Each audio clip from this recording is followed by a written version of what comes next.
Fala, rapaziada, aqui é o nosso aqui de volta aqui. Nós estamos aqui no estádio de Espírito Santo junto com a galera aqui. Tem uns aqui no celular, aí tá tudo aí. Outro barrigudo chegando aqui, uma galera lá batendo um baralho lá. Salve lá no canal do FG. Manda um salve aí. É isso aí. Isso aí. Eu vou mostrar pra vocês uma caixinha de som que eu pus aqui debaixo de um pé de café aqui. E um som básico aqui, certo? Dá um salve lá. Aí, deixa aquele, inscreva no canal, deixa aquele like lá. Reforça o canal lá pra estar ajudando nós aí. A caixa de som é essa aí que eu fiz aí. Vocês já conhecem a caixa de som do Efigênio Costa aí. Então, um somzinho básico aqui, nós vamos botar um somzinho aqui pra funcionar. Aumente o volume.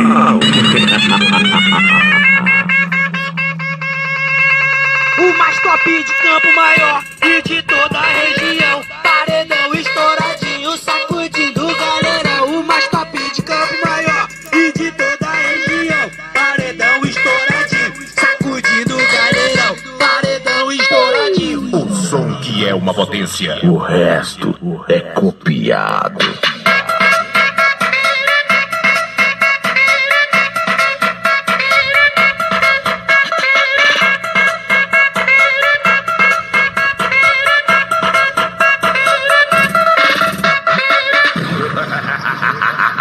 Grave, médio e agudo, tudo equalizado, paredão estouradinho.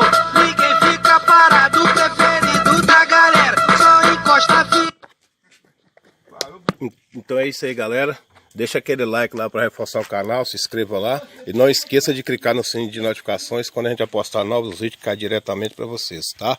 Aí a galera pediu e aí a caixa de som do Efigênio Costa estourou aqui no estado do Espírito Santo. E é isso aí, galera. Valeu, galera. Tamo junto, valeu. Aquele abraço e fui!